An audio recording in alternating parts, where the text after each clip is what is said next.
welcome back to The Knowing. And this episode 1 is on prophets. I'm joined by Prophet Nick Bartle. Thanks for joining me. So I got a question. What is a prophet? A prophet is someone that hears from God, and it can be in a few different ways, but mainly they hear from God and then speak what God's saying as well. So there are 16 prophets that have a book. There are 3 major books of a prophet and 12 minor books of a prophet. Even though 3 and 12 don't make 16, they say Daniel is a prophet, but most people actually don't know if he's a major or a minor prophet. But most people say he's a major prophet because he was a major seer prophet. So, what is the role of the prophet? Even though they predict the future, they're not fortune tellers. Fortune tellers are like some bad people.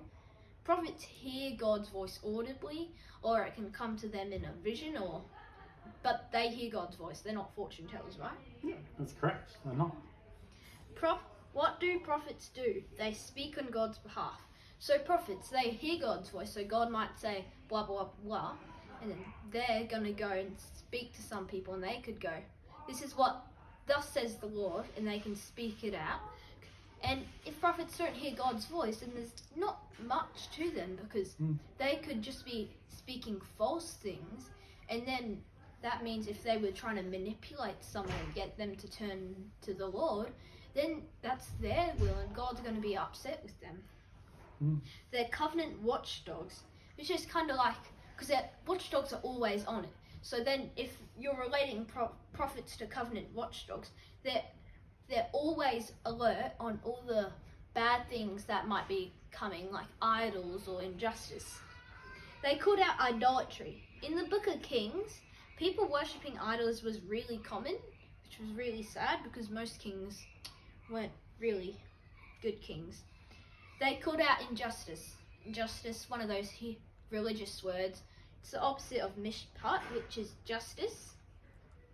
And they challenged Israel to repent and follow the Torah, which is do the 10 Commandments. And if you don't, like, do not murder, and you murdered someone, well, that's bad.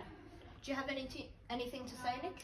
Yeah, I was just curious about, like, when you're saying what God says to, like, through a prophet and talking to someone, and it's like, what kind of things can come from that? Like, you were saying corrective words, but like what kind of other things might come up from a prophet that God might need to talk to someone about? A prophet might get a word about, like, someone might get a word about the new year, like 2024. Because what some prophets do, they try to get words about what's going to happen in the new year. Yeah. Anything else that you wanted to say? Yeah, and so like it's like different words for people, and it can be like a corrective word, and it could be also things from people's past that is actually hindering them or holding them back from going to the future, right? Like not going to the future, but like in stepping into what they're calling and what their purpose is that God's created. And there's this thing, and they usually see things as well. And like you were saying, which was spot on about the watchdogs, like there's the times and the seasons. Like we've got to know the times and the seasons in this season that's coming and that is happening all around us. We can see the season that's happening, but it's from the prophets that we get to know. And God doesn't do anything without first telling his prophets. And then it makes me think, how many times has God wanted to do something, but a prophet hasn't been willing to stand up and say what's happening?